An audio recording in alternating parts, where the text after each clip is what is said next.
सिंह अरोड़ा पूरे देशवासियों को इस होली मिलन की हार्दिक शुभकामनाएं देता हूं और उनके अच्छे भविष्य की कामना करता हूं। नमस्कार दर्शकों, सलाम दिल्ली न्यूज में आपका हार्दिक स्वागत है।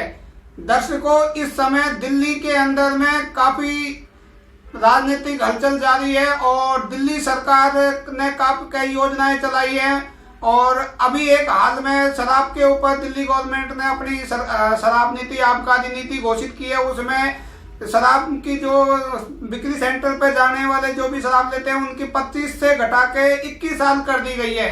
तो इसी मुद्दे पे हम लेने आए यहाँ पर दिल्ली के पीतमपुरा इलाके में प्रसिद्ध समाज सेवी हैं गुरचरण सिंह जी और भाजपा से भी जुड़े हैं, अनेक संस्थाओं से जुड़े हुए हैं। तो चलिए मिलते हैं गुरचरण सिंह जी से।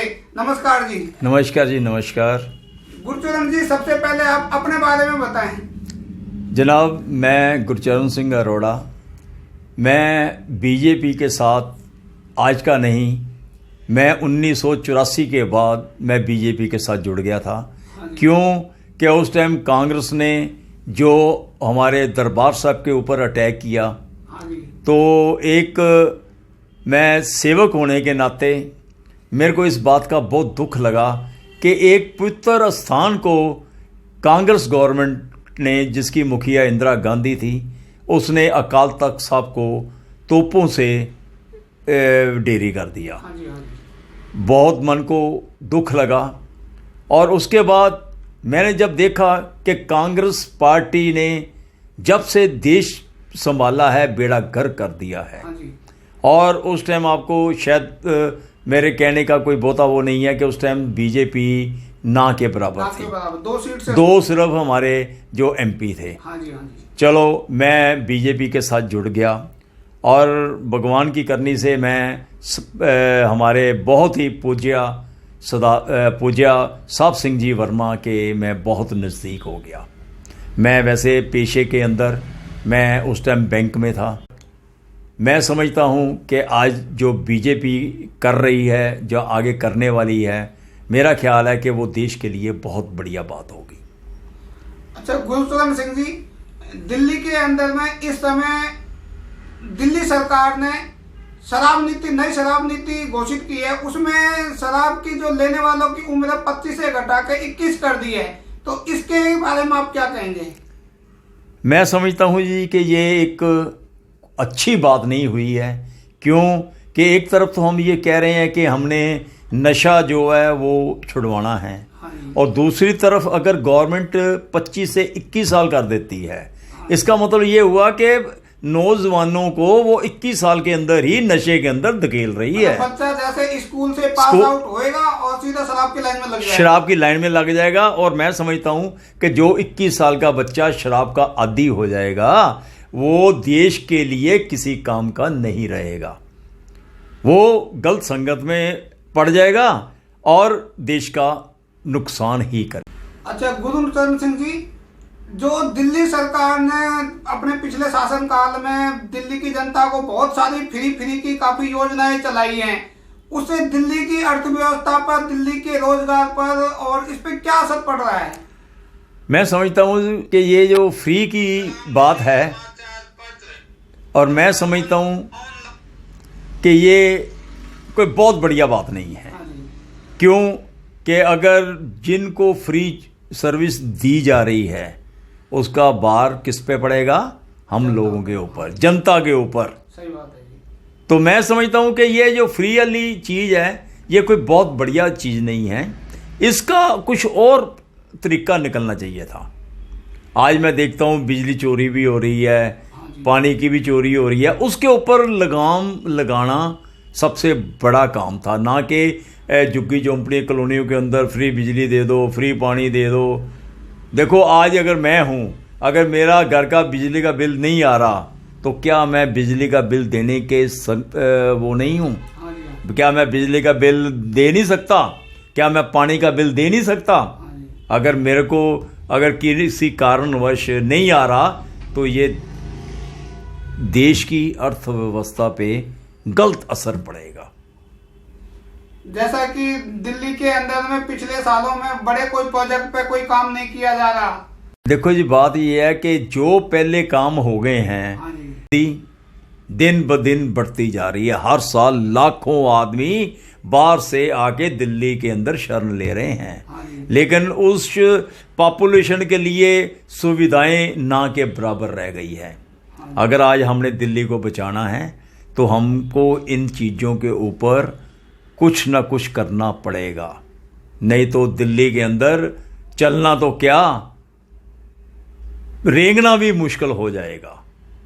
अगर यही हालत रही, कोई फ्लाईओवर नहीं बन रहे, कोई सड़कें नहीं बन रही। देखिए कि सड़कें तो उतनी ही हैं, आज हर साल लाखों व्हीकल्स बढ़ रहे हैं, हर साल लाखों पब्लिक बढ़ रही है, तो उसके हिसाब से दिल्ली के अंदर ये चीज़ें नहीं होगी तो दिल्ली का आने वाले सालों में बहुत बुरा हाल हो जाएगा।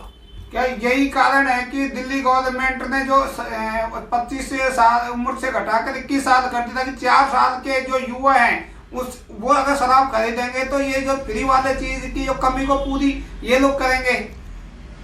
देखो जी, बात ऐसी है कि ये अगर देखो एक आम आदमी भी जब उनको ये पता चला कि 25 साल से 21 साल कर दी गई, चाहे वो किसी पार्टी के साथ संबंधित है, लेकिन उसने इस बात का जरूर विरोध किया कि 25 से 21 साल नहीं होनी चाहिए।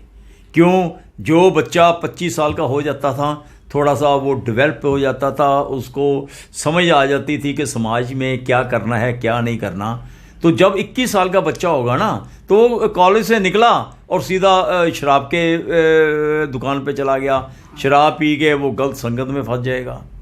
जब 25 साल का बच्चा हो जाता है, 4 साल के अंदर वो जो 4 साल का क्रिटिकल, मैं तो उसको क्रिटिकल समा कहूँगा, जो बच्चा खराब भी हो सकता है और बच्चा ठीक भी हो सकता है।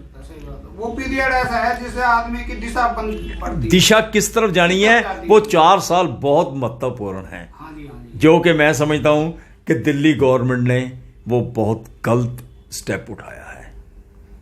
तो इसके बारे में आपकी जैसे कांग्रेस भी प्रदर्शन करने का हर हफ्ते हर वार्ड स्तर पर आयोजन कर रही है, प्रदर्शन कर, भाजपा की तरफ से भी ऐसा कुछ विरोध कार्यक्रम आएगा? देखो जी, अगर ऐसी बात है जी कि जो हमारे भाजपा के जो लीडर है उनको इस बात के ऊपर जरूर ध्यान देना चाहिए। क्यों? ये देश की सेवा है, ना कि किसी पर्टिकुलर किसी फैमिली की, ये देश की सेवा है। अगर देश बचेगा, आज हम कहते हैं कि यंग जो है आने वाले भविष्य है, जब भविष्य ही हमारा खराब हो जाएगा तो देश कहाँ बच पाएगा।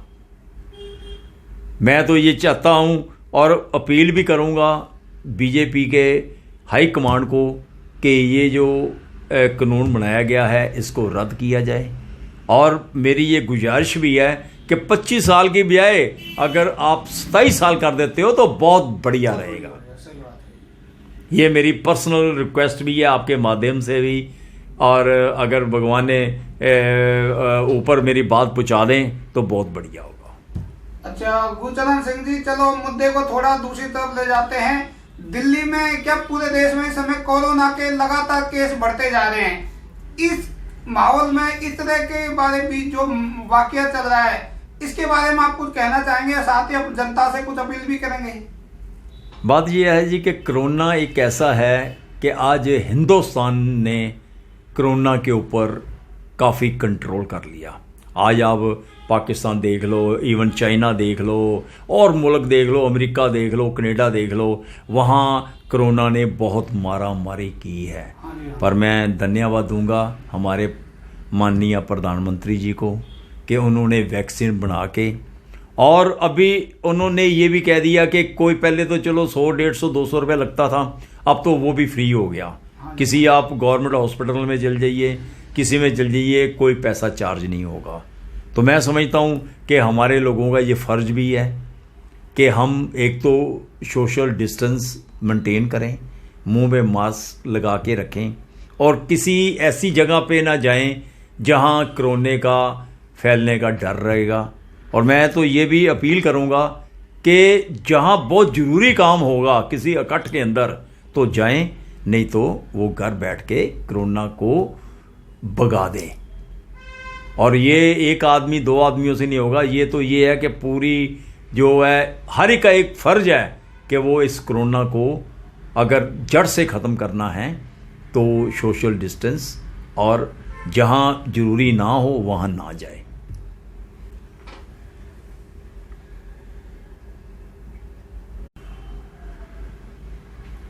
अभी जैसे कि कल जलाने वाली होली है, परसों रंगों की होली है, इसके बारे में आप अपनी जनता से को कुछ शुभकामना संदेश देना चाहेंगे? देखो जी, होली का त्यौहार एक ऐसा त्यौहार है जो किसी भी धर्म के साथ संबंधित नहीं है।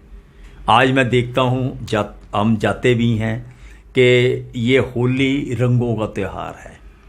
ये त्यौहार ऐसा है जो मैं समझता हूँ कि जिस त्यौहार के अंदर कोई सिख, मुस्लिम, हिंदू, ईसाई कोई नहीं है, सब एक रंगों के साथ खेलते हैं।